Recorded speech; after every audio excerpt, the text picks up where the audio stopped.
If you have diabetes and you're still eating some of these foods, you could be quietly making your condition so much worse without even knowing it. And today I'm going to walk you through the 10 worst foods that are sabotaging your blood sugar every single day. Because what you put on your plate is either working for you or working against you. And for millions of American seniors living with diabetes, the difference between the right and wrong food choice can literally be the difference between a long, healthy, independent life and a devastating complication that changes everything. I've seen it happen too many times in my office, and I don't want that to be your story. I'm Dr. Sarah Brooks. I've been practicing medicine for over 20 years, and today I dedicate my work entirely to helping seniors live healthier, longer lives. And when it comes to diabetes, food is everything. It is your most powerful medicine and your most dangerous weapon all at once. And the 10 foods I'm about to share with you are ones that so many of my patients were eating, thinking they were fine, or even thinking they were healthy, and they were shocked when I explained what those foods were actually doing inside their bodies. So stay with me because what I'm about to share could genuinely change the course of your health, and I mean that from the bottom of my heart. You are not alone in this. According to the Centers for Disease Control and Prevention, more than 37 million Americans have diabetes, and the majority of them are over the age of 60. That means if you're watching this right now, you are part of a community of millions of people navigating the exact same challenges every single day. And the frustrating thing is that so much of the advice out there is confusing or contradictory. And sometimes the foods that seem harmless or even healthy are the ones doing the most damage to your blood sugar and your long term well being. That's exactly what we're going to fix today because you deserve to have clear, honest, practical information that you can actually use starting today. And before I get into the full list, I want to ask you something important. Have you ever checked your blood sugar after a meal and been genuinely shocked by how high it was, even though you thought you ate something totally reasonable? Maybe it was something you've been eating for years, something that's always been in your kitchen, something your mother made, or something you grab at the grocery store without thinking twice. If that sounds familiar, go ahead and hit that thumbs up button right now because that means this video was made for you, and I want to make sure we can reach as many seniors as possible with this information. Now let's get into it. And I want you to listen carefully because some of these are going to surprise you. The first food on our list is white bread, and this one is so deeply embedded in American food culture that it almost feels wrong to talk about it. But the truth is that white bread is one of the most dangerous things a person with diabetes can eat on a regular basis. Here's why. White bread is made from highly refined flour, which means all the fiber and most of the nutrients have been stripped away during processing. And what's left is essentially pure starch that your body converts to glucose almost instantly. We're talking about a glycemic index that rivals table sugar. And when you eat two slices of white bread with your breakfast, your blood sugar can spike rapidly and then crash just as fast, leaving you feeling tired, hungry, and craving more carbohydrates almost immediately.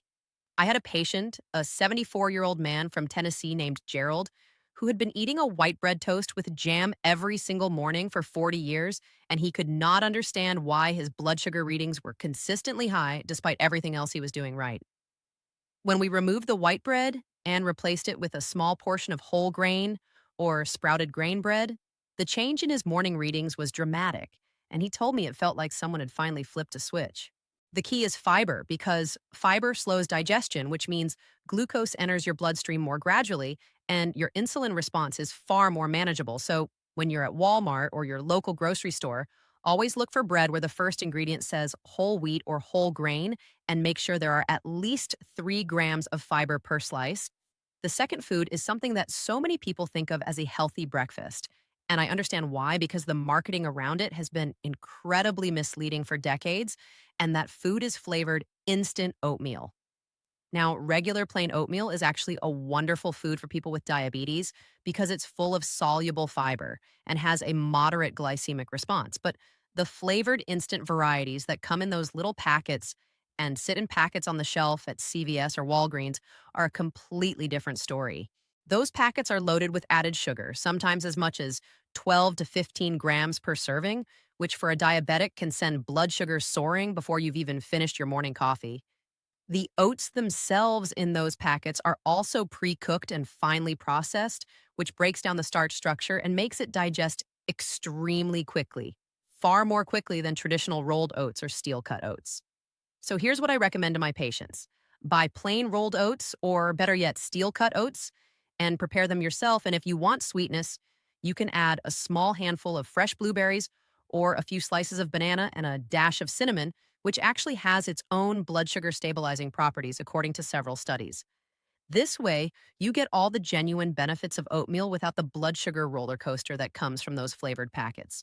The third food on our list is one that tends to shock people more than almost any other, and that is fruit juice, even the kind that says 100% natural with no added sugar on the label. I know this is a hard one because we've been told our entire lives that orange juice is healthy, and in some ways, the fruit itself is fine in moderate amounts for many diabetics. But juice is an entirely different matter.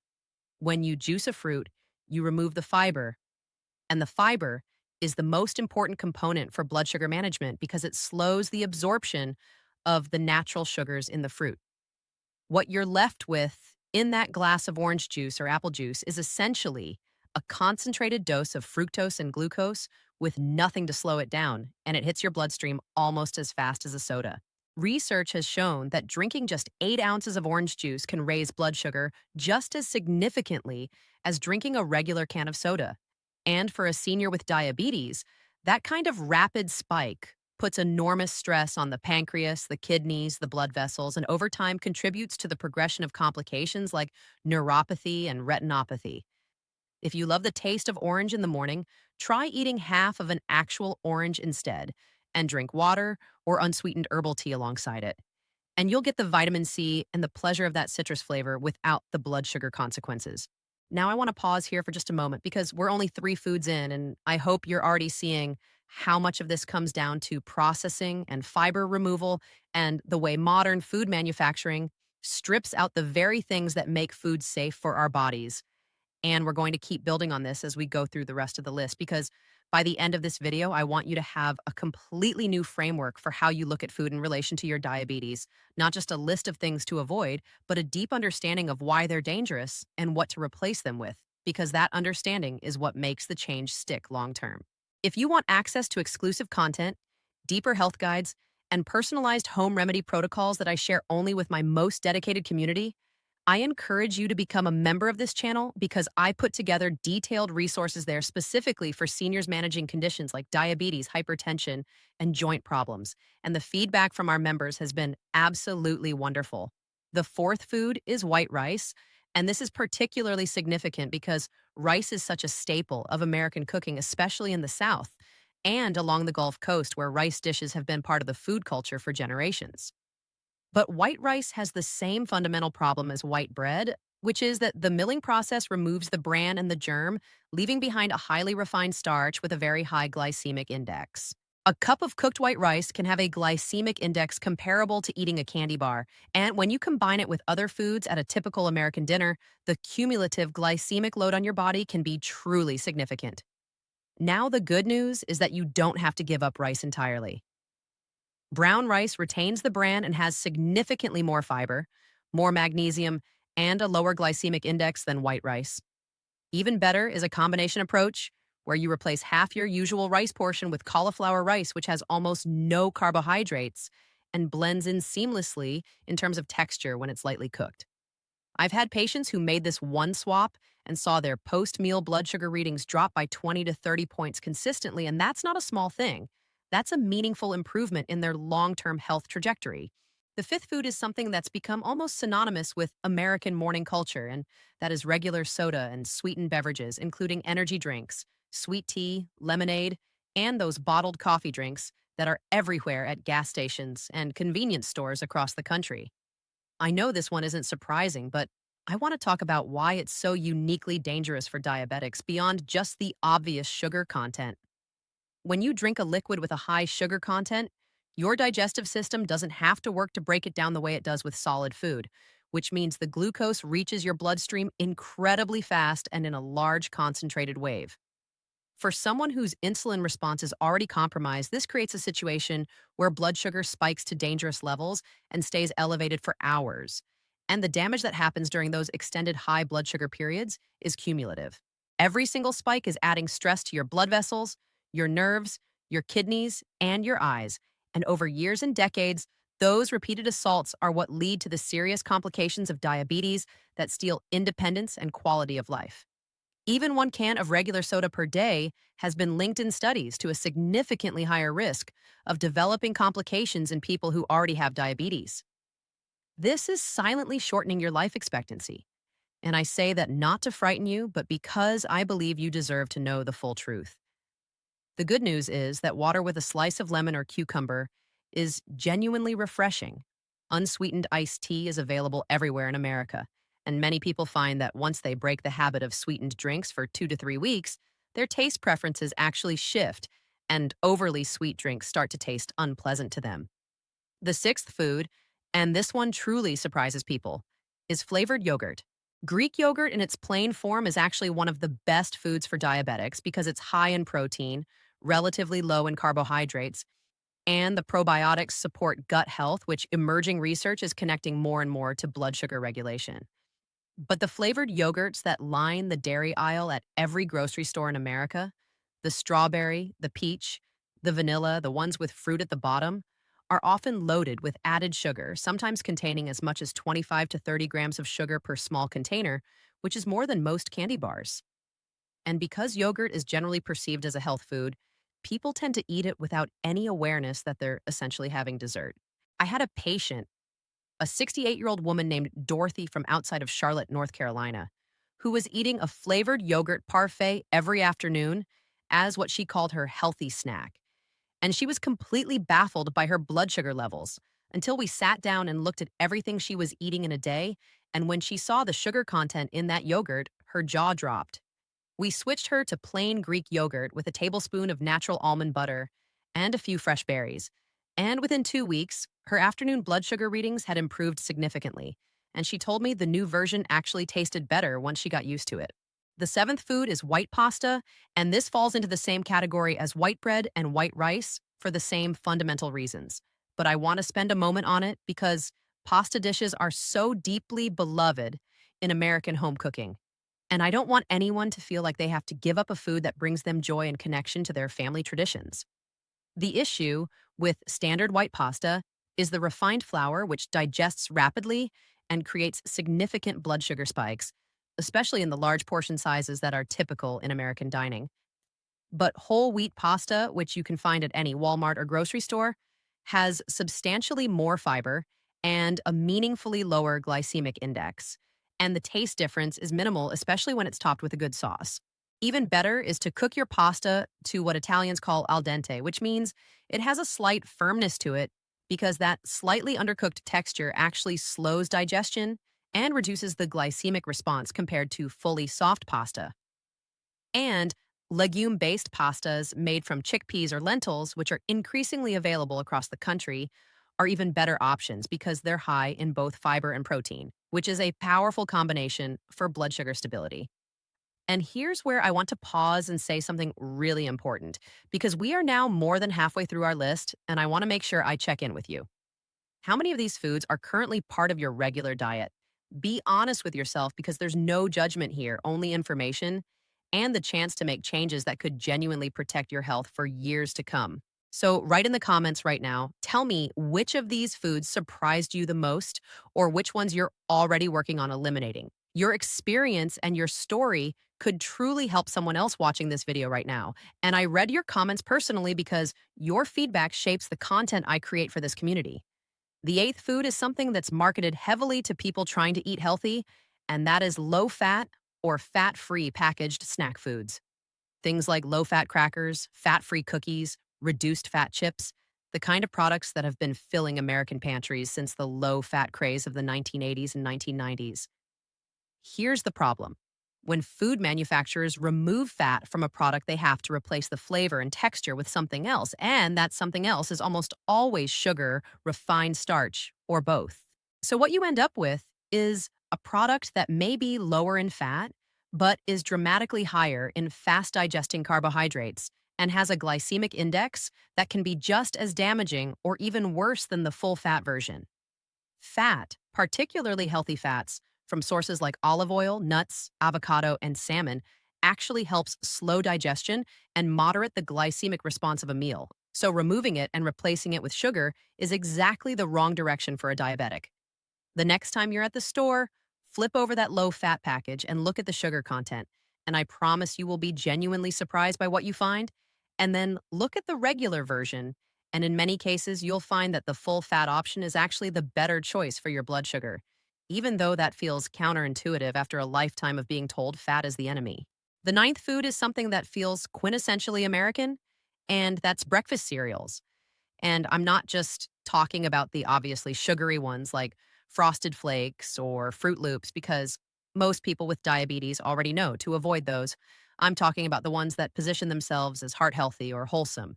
Cereals with words like bran or granola or harvest on the packaging that sit in a different part of the aisle and cost 3 times as much and feel responsible and nutritious.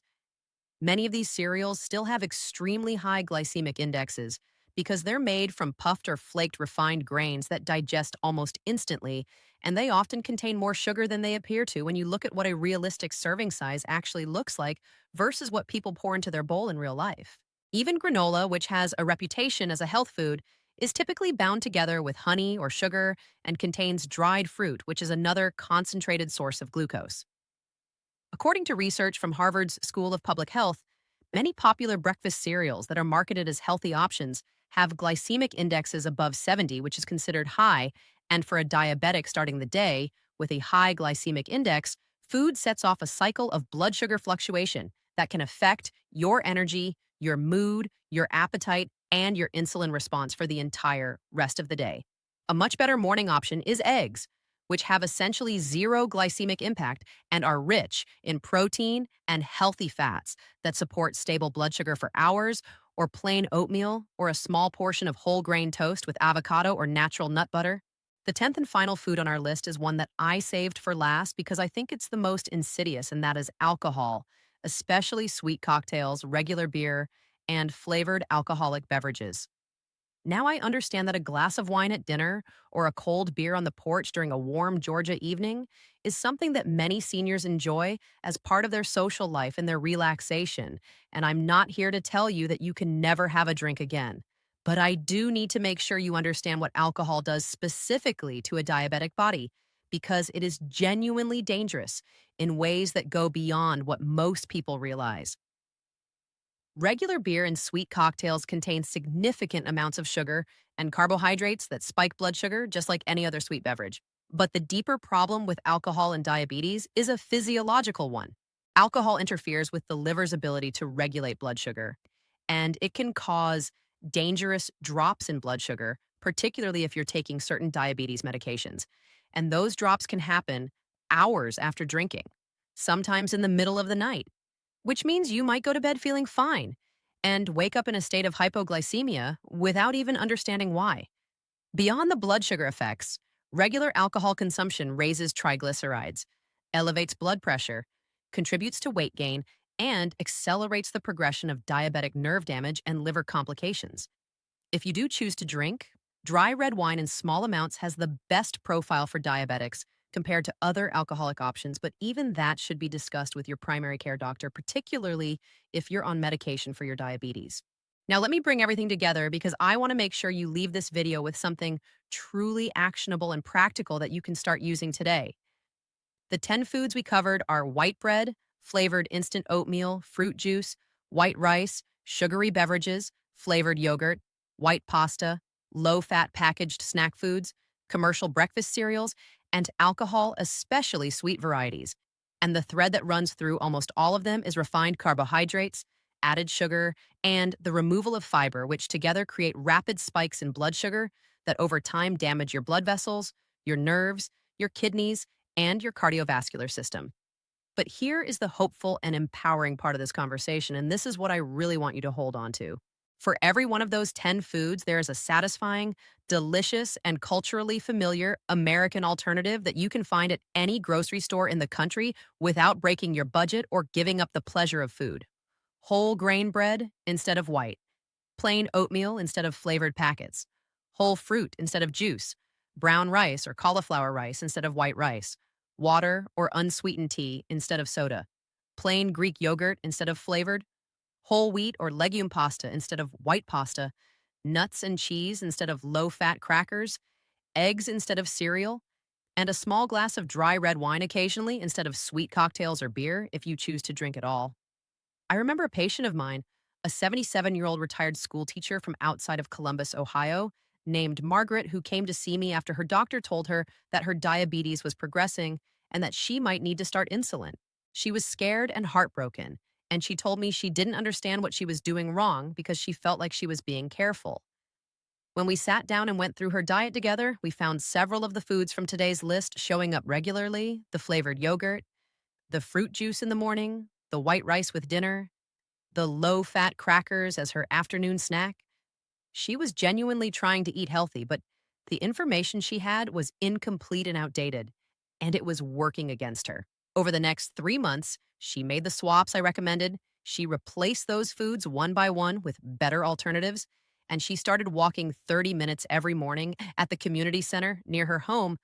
And when she came back for her follow up appointment, her A1C had dropped by nearly a full point, and her doctor took the word insulin completely off the table. She cried in my office that day, and so did I because that's what this work is about. That's why I do this every single day.